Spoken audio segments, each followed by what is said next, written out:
At this age, I look at the game with a kind of clarity that only comes after decades of watching the ice settle in your mind. When you are young, you chase speed and noise and moments. When you get older, you start to understand the people who truly shaped how you played. Admiration in hockey is not friendship and is not nostalgia. It is respect formed in real time when the game forces you to recognize someone who makes you sharper, faster, or more aware of what it takes to survive in this league. I never admired players because they made the sport look easy. I admired the ones who demanded more from me every time they touched the puck, the ones whose rhythm forced me to adjust my own, the ones who made me feel that if I wanted to stay ahead, I had to expand the limits of my instinct, not shrink into comfort. You do not forget people like that. You carry them with you in every memory of the rink. Fans remember the goals and the cheers. I remember the players who changed my pulse, the players who created tension without raising their voices, the players who could shift the momentum of a game with one stride or one decision. That kind of presence stays with you long after the lights fade. Playing in Montreal taught me very early that hockey is not only about skill. It is about pace, composure, and the responsibility that comes with wearing a jersey people expect to win every night. When you step on the ice in this city, you feel the weight of history at your back and the pressure of the next shift already waiting for you. That kind of environment forces you to understand what separates good players from the ones who reshape the game. My style relied on instinct. I trusted my stride, my timing, and the ability to read a defender before he reacted. But instinct alone is never enough. You learn from the people around you and from the opponents who confront your strengths in ways you do not forget. Every star I crossed paths with gave me something new to think about. Some challenged my speed, some challenged my creativity, some challenged my sense of control. Each one left a mark that stayed long after the play ended. When I look back now, I can see exactly who influenced me the most, not because they were loud or demanding, but because their game forced mine to evolve. Today I talk about them, 5 players who shaped how I saw the sport, 5 players I admired for reasons that only the ice can explain. Number 5. Ken Dryden, Composure. When people talk about Ken, they often mention how tall he stood in the crease or how calm he looked even when the rink felt ready to explode. But what I remember most is how his presence forced me to think about the game in a completely different way. I was a forward who relied on speed and instincts. Ken was a goaltender who relied on silence. And somehow his silence shaped my decisions more than any shouting coach ever could. I said it many times in interviews. Scoring on Ken was never about power. It was about understanding his patience. He did not bite early. He did not flinch. He did not drift. When I carried the puck toward him, I felt like I was skating into a moment that refused to panic. The longer he waited, the more I had to trust my own timing. That is what Composure does. It removes all the noise and leaves you face to face with your best or your worst. Practices told me as much as games. You take a shot and he reads it, even when you think you disguised it well. You try a deke and he is already balanced for the second move. It was not guessing. It was intelligence. He forced me to refine everything. My release had to be cleaner. My angle had to be smarter. My stride into the slot had to be tighter. When you spend enough time with a goalie like Ken, you stop trying to overpower the position. You start trying to understand it. There was a moment in a tight game when I cut through the right side and saw just a sliver of space above his pad. Any other goalie and I would have snapped it quickly. With Ken, I hesitated half a heartbeat because I knew he was waiting for that automatic decision. That fraction of a second changed everything. He closed the gap and the chance was gone. People in the building saw a routine save. I saw a lesson. He taught me that great goaltenders control the pace of a scorer's mind.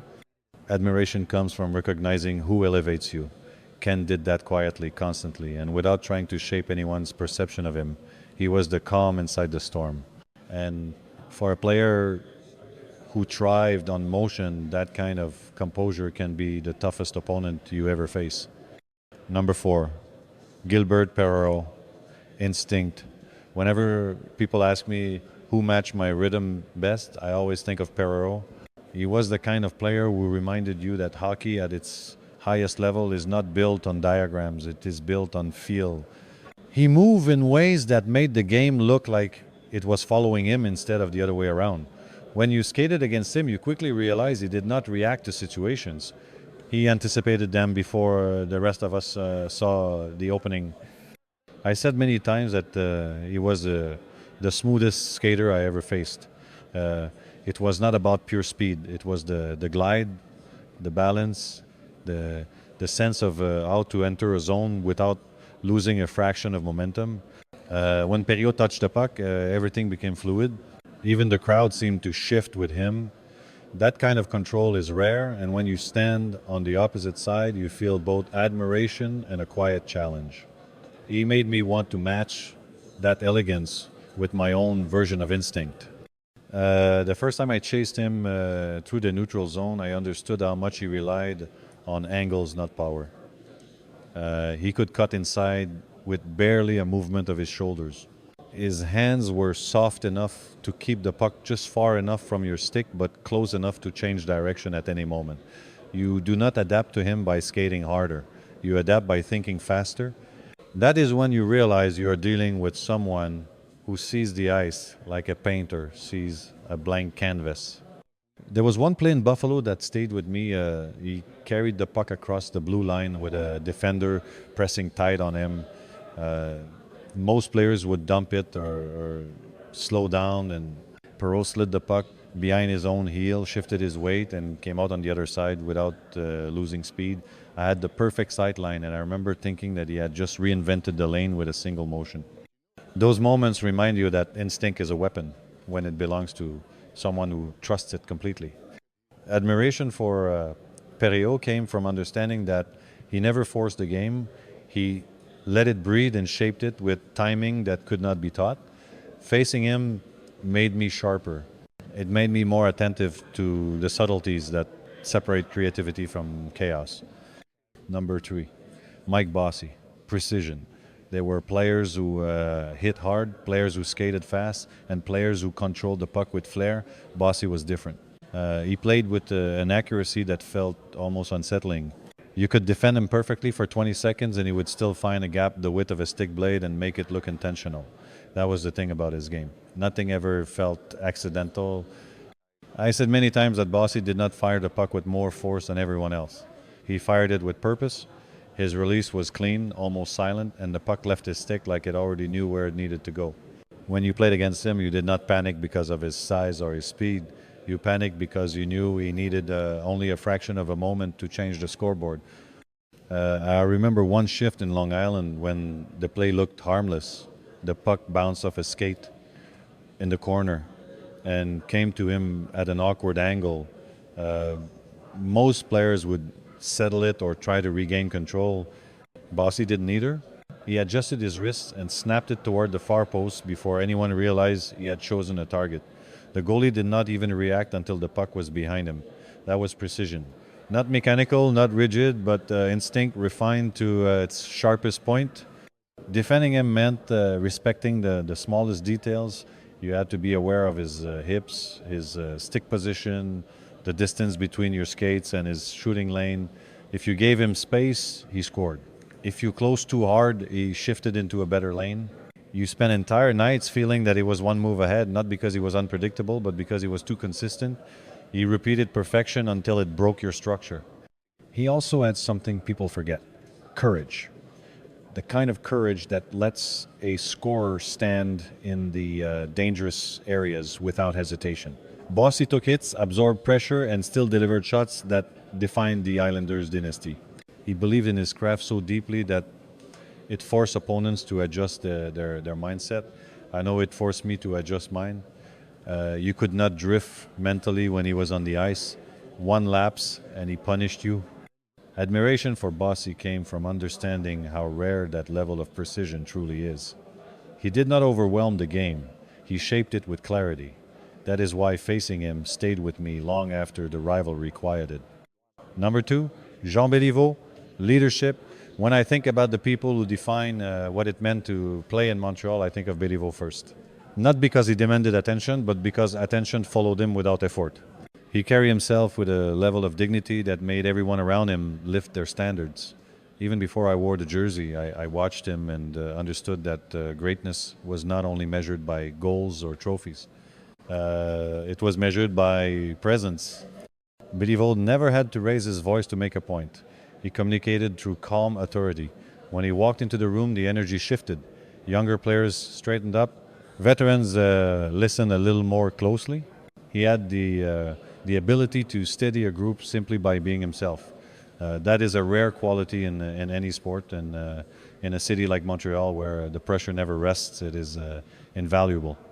I have said often that he was the model for how I understood leadership. Not the loud kind, not the emotional kind, the steady kind that makes you feel you are part of something larger than a single shift or a single game. Watching him handle the expectations of this franchise taught me more than any speech. He understood the noise around us but never let it define him. He focused on the purity of the game and the responsibility of wearing the crest. There was a moment during a ceremony at the Forum that stayed with me. The entire crowd rose to applaud him. It was not the applause of hype, it was applause filled with gratitude. You could feel respect rising from every seat. I was still early in my career, and I remember thinking that this is what true leadership looks like. It lasts, it outlives the final buzzer, it stays in the identity of the team long after the player steps away. On the ice, he had grace. Off the ice, he had wisdom. He treated everyone from rookies to staff members with the same steady kindness.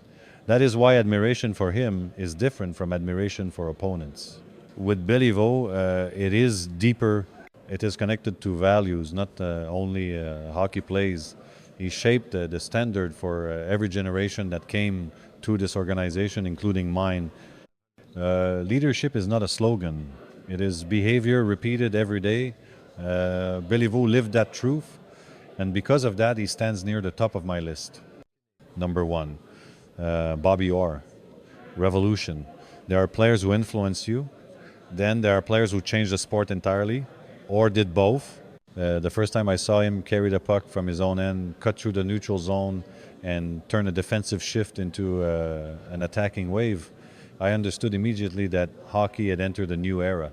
He did not just play the position, he redefined it. Every forward of my generation felt that shift, whether they admitted it or not. I have said countless times that Orr changed the way we thought about speed. It was not raw pace, it was acceleration with purpose.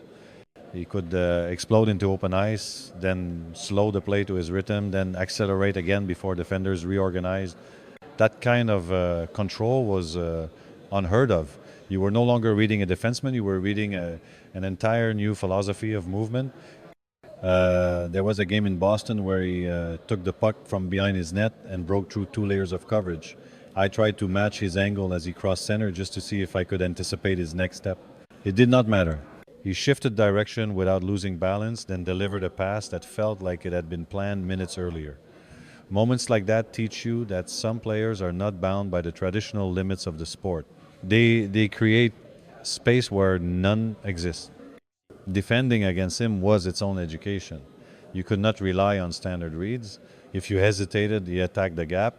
If you pressed too quickly, he used your momentum against you, or forced every forward to sharpen their instincts. You could not relax for a single second. He played with a confidence built on complete command of the ice. That is why admiration for him comes so naturally. He earned it shift after shift. What people sometimes forget is that Orr paired all that innovation with toughness and humility. He played hard without seeking attention. He pushed the game forward without pushing himself into the spotlight. His influence came from action, not theatrics. When someone revolutionizes a position, you remember it for the rest of your career. When someone revolutionizes the entire game, you remember it for the rest of your life. For me, Orr was that figure. The one who expanded what hockey could be. The one who showed that creativity and aggression could live together. The one who proved that a defenseman could shape the game as much as any forward. That is why he stands at the top of my list. He did not just challenge me, he challenged the sport itself.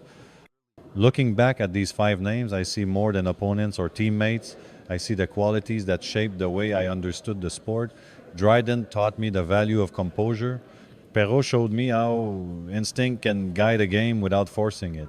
Bossy proved that precision can be as dangerous as speed.